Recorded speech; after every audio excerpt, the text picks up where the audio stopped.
Hello, chicken nuggets. It's me, Carl. And I'm Andy. Welcome to Grow TV. Welcome to Grow TV. Hosted by Carl. Where we have fun with our friends, talk about Jesus, and go over everything the Bible has to offer. Now once again, welcome to Grow TV.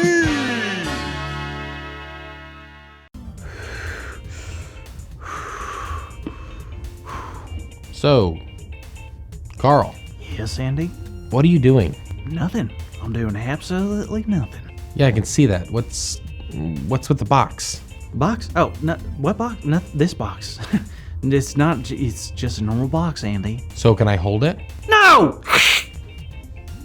Okay, I'm sorry, but I'm just trying to be really careful because this box is different than any other box. It's unusual to find some so rare. All right, no problem.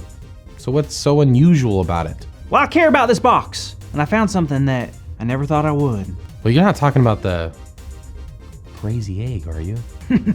Yeah, I got the crazy egg. Everybody knows that a box of eggs comes with 12 eggs in it, but every once in a while, you'll find one that has an extra egg. A 13th egg. A crazy egg. Crazy egg. Wow, Carl, that's amazing. You must be so happy.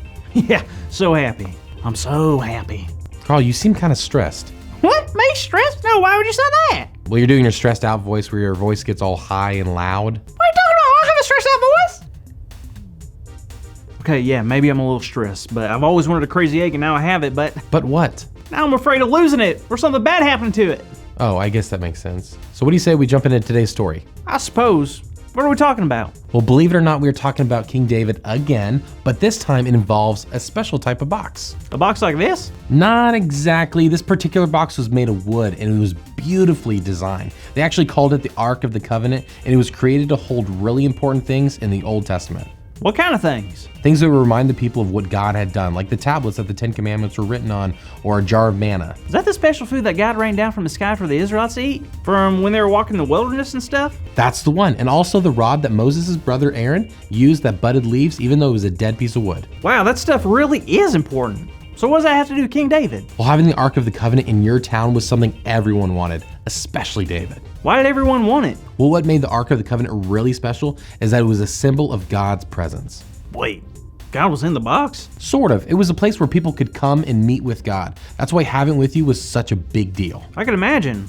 Well, who had the ark? Well, David and his men came and got the Ark from a place called Bela, and they brought it back to Israel. Nice. I bet they were nervous like me, huh? Holding on to the ark, protecting it, trying to make sure nothing bad happened to it.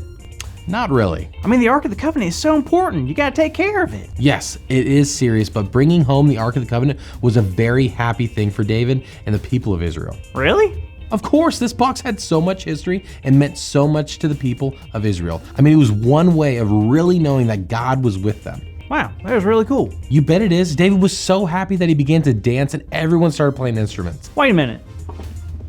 David was dancing, right? Yeah? But it said he was dancing in his underwear. What, you've never done that? Not in front of a bunch of people like that, Andy.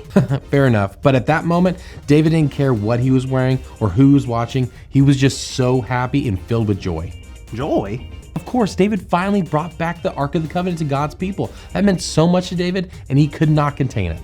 I know how that goes. Sometimes I feel like I'm just gonna burst and I don't get all my feelings out. But I don't think everyone gets me. You know what? David experienced that too. Some people thought that the highest ruler in all of the land should not be behaving in such an unusual way. But David let them know that his joy came from the Lord and he couldn't hide it. Well, good for David. Why should he? Well, after listening to this story, I think it's obvious that God gives unexplainable joy.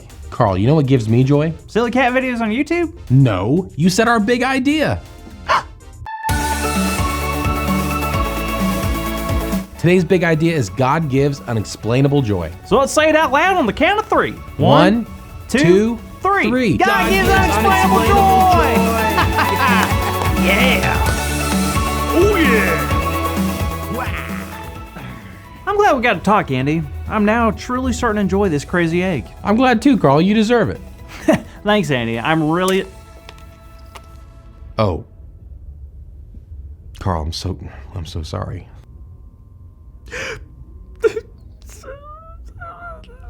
Oh, Carl, don't cry. God gives unexplainable. Okay, that's Ow. that's all for today. That's all for today, kids. Sorry.